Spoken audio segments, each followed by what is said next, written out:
안녕하세요. 책 읽고 멋진 인생을 살자 채널입니다. 드디어 서른에 읽는 한비자 마지막 시편에 도착했습니다. 오늘의 주제는 고전 독서의 가치와 성장입니다. 우리가 지난 9편 동안 배운 모든 것의 근원, 바로 천년을 이어온 지혜의 힘에 대해 이야기하려 합니다. 왜 천년 넘은 책을 읽어야 할까? 지금은 2025년입니다. 스마트폰이 있고 AI가 있고 유튜브가 있습니다. 모든 정보가 넘쳐나는 시대죠. 그런데 왜 2000년 전 책을 읽어야 할까요? 많은 사람이 이렇게 생각합니다. 옛날 책은 낡았어. 시대에 안 맞아. 요즘 자기계발서 읽는 게 낫지. 유튜브로 배우는 게 빠르잖아. 맞는 말 같죠? 하지만 완전히 틀렸습니다. 실제 사례를 보겠습니다. 사람 A는 최신 자기계발서만 읽습니다. 매년 베스트셀러를 사고 작년엔 이 책이 대박이라고 하고 올해는 저 책이 인기라고 합니다. 10년 동안 100권을 읽었습니다. 결과는 어땠을까요?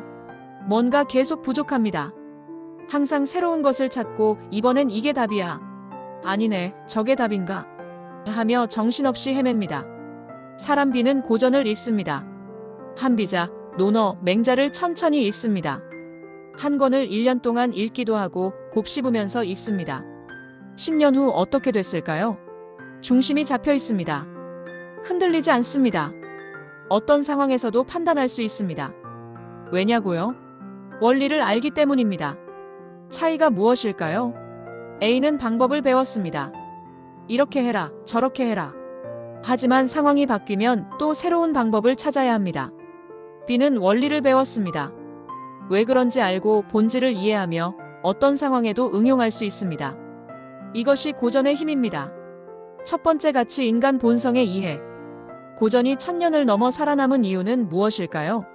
바로 인간 본성을 다루기 때문입니다. 인간은 변하지 않습니다. 2000년 전이나 지금이나 욕심내고 질투하고 사랑하고 배신합니다. 똑같습니다. 제 친구 이야기를 들려드리겠습니다. 이 친구는 회사에서 배신당했습니다. 친하게 지내던 동료가 뒤에서 욕하고 아이디어를 훔쳐가고 승진 경쟁에서 밟았습니다. 친구는 충격받았죠. 왜 나한테 이래? 우리 친구였잖아. 그래서 제가 한비자를 보여줬습니다. 유사한 이야기가 있었습니다. 2000년 전에도 똑같은 일이 있었습니다. 사람이 배신하고 권력 앞에서 변하고 이익 때문에 등을 돌렸습니다. 친구가 깨달았습니다. 아, 이게 인간이구나. 2000년 전에도 그랬고 지금도 그렇고 앞으로도 그럴 거야. 그럼 나는 어떻게 대처해야 하지? 한비자가 답을 줬습니다. 사람을 어떻게 봐야 하는지, 누구를 조심해야 하는지, 어떻게 관계를 맺어야 하는지 말입니다. 친구는 완전히 달라졌습니다. 더 이상 순진하지 않고 현명하게 사람을 보며 배신당하지 않습니다. 이것이 고전의 첫 번째 가치입니다. 인간 본성에 대한 이해입니다. 또 다른 예시가 있습니다. 연애 상담하는 후배가 있었습니다. 남자친구가 계속 거짓말을 했습니다. 처음엔 작은 것이었습니다. 어디 갔었어? 그냥 집에 있었어. 실제로는 친구 만남 점점 커졌습니다. 월급, 전 여자친구 연락 등 거짓말이 늘어났습니다. 후배는 고민했습니다. 사람이 변할 수 있을까? 이번이 마지막이라는데 믿어야 할까? 제가 한비자를 보여줬습니다. 한비자는 말합니다. 사람의 본성은 쉽게 바뀌지 않는다고, 특히 이익 앞에서는 더욱 그렇다고, 작은 거짓말하는 사람은 큰 거짓말도 한다고 말입니다. 후배가 결심했습니다. 아, 맞다. 2000년 전에도 그랬구나. 사람 본성은 안 변하는구나. 헤어졌습니다. 나중에 알고 보니 그 남자친구는 다른 여자도 여러 명 만나고 있었습니다. 만약 헤어지지 않았다면 더 큰 상처를 받았을 것입니다. 고전이 구해준 것입니다.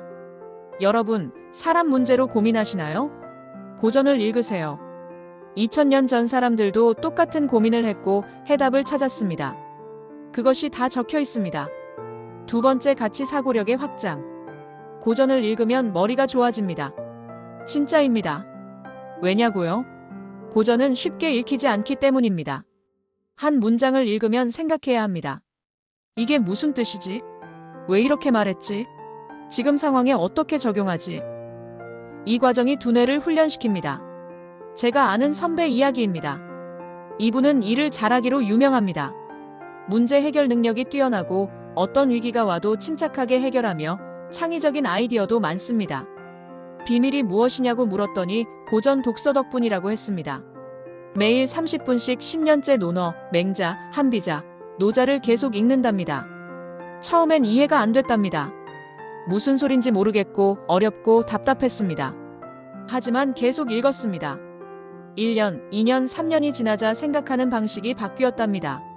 문제가 생기면 여러 각도로 봅니다. 이렇게도 볼 수 있고 저렇게도 볼 수 있고 본질이 무엇인지 파악하고 해결책을 찾습니다. 회사에서 인정받고 승진도 빨리 하고 연봉도 많이 올랐습니다. 이것이 다 고전 독서 덕분이라고 합니다. 사고력이 확장된 것입니다. 또 다른 예시입니다. 제 후배는 원래 단순했습니다. 흑백 논리였죠. 이건 좋은 거야. 저건 나쁜 거야. 중간이 없었습니다. 그래서 사람들과 자주 싸웠습니다. 의견이 다르면 참을 수가 없었습니다. 제가 고전을 권했습니다. 처음엔 싫어했습니다. 이거 뭐 이렇게 어려워요? 재미도 없고요. 요즘 책이 훨씬 나은데요? 하지만 억지로라도 6개월 정도 읽었습니다. 그러다 보니 세상을 다르게 보기 시작했습니다. 아, 이것도 맞을 수 있겠다. 저것도 틀린 게 아니네. 상황에 따라 다르구나. 사람마다 입장이 다르구나. 사고가 유연해진 것입니다. 그러니 사람들과 싸우지 않습니다. 의견이 달라도 이해합니다. 인간관계가 좋아지고 리더십도 생겼습니다. 이것이 고전의 두 번째 가치입니다. 비판적 사고력, 논리적 사고력, 창의적 사고력을 모두 키워줍니다. 세 번째 가치 꾸준한 성장의 토대. 세상에 빨리 되는 것은 없습니다. 특히 성장은 시간이 걸립니다. 하지만 고전이 그 시간을 견디게 해줍니다. 왜냐고요? 고전은 끝이 없기 때문입니다. 한 번 읽고 끝이 아닙니다. 10번 읽어도 새롭습니다. 제가 존경하는 70대 교수님 이야기입니다.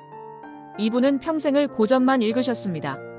논어를 몇 번 읽으셨냐고 물었더니 100번도 넘게 읽었다고 하셨습니다. 같은 책을 100번이나요? 지루하지 않으세요? 라고 질문했죠. 교수님이 웃으시며 말씀하셨습니다. 매번 다르다네. 20대에 읽을 때, 30대에 읽을 때, 40대에 읽을 때, 50대에 읽을 때, 60대에 읽을 때, 70대에 읽을 때 다 다르게 느껴지지. 같은 문장인데 삶의 경험이 쌓이니 이해가 달라지고 깊이가 달라지네. 그래서 질리지 않아. 평생 읽을 수 있는 거야. 완전 감동적이지 않나요? 제 친구 이야기도 있습니다. 이 친구는 매일 10분씩 고전을 읽습니다. 3년째입니다. 처음엔 별 효과를 못 느꼈습니다. 그냥 읽는구나. 이 정도네. 하지만 1년쯤 지나니 뭔가 달라지기 시작했습니다. 말을 할 때 깊이가 생겼고 판단을 할 때 실수가 줄었습니다. 2년쯤 지나니 주변에서 알아봅니다. 너 뭔가 달라졌다. 성숙해진 것 같아. 말에 무게가 있어. 3년째인 지금은 완전히 다른 사람이 됐습니다. 자신감도 생기고 확신도 생기고 중심도 잡혔습니다. 이것이 다 고전 덕분입니다. 하루 10분, 3년 동안 천천히 쌓인 것입니다. 한비자는 말합니다. 천리 길도 한 걸음부터. 작은 독서가 모여 큰 지혜가 된다. 여러분, 급하게 하지 마세요. 천천히, 꾸준히 매일 10분만이라도 고전을 읽으세요. 1년 후면 달라져 있을 것입니다. 네 번째 가치 세대를 넘는 대화. 이것이 진짜 감동적입니다. 고전을 읽으면 2000년 전 사람과 대화하는 것입니다. 상상해보세요. 한비자가 살았던 시대, 기원전 300년, 2300년 전입니다. 그때 사람이 지금 우리에게 말을 거는 것입니다. 시간을 뛰어넘어서, 공간을 뛰어넘어서 말입니다. 이것이 가능한 이유는 책이 있기 때문입니다. 제가 한비자를 읽을 때의 일입니다. 어떤 구절이 있었습니다. 사람을 볼 때 말만 보지 말고 행동을 보라. 이익 앞에서 어떻게 하는지, 위기 때 어떻게 하는지, 그것을 보면 진짜를 알 수 있다. 이 구절을 읽는데 소름이 돋았습니다. 아, 한비자가 나에게 말하는 것 같았어요. 2000년 전 사람이 지금 내 고민을 알고 답을 주는 것 같았어요. 그리고 생각했습니다. 나도 이 지혜를 누군가에게 전하면 또 2000년 후에 그 사람이 읽을 수 있겠구나. 세대를 넘는 대화. 이것이 고전의 힘이구나. 또 다른 감동적인 이야기가 있습니다. 제 친구는 아버지와 사이가 안 좋았습니다. 대화가 안 통했습니다. 아버지는 꼰대 같고 자기 얘기만 하고 친구는 답답했습니다. 하지만 둘 다 고전을 읽기 시작했습니다.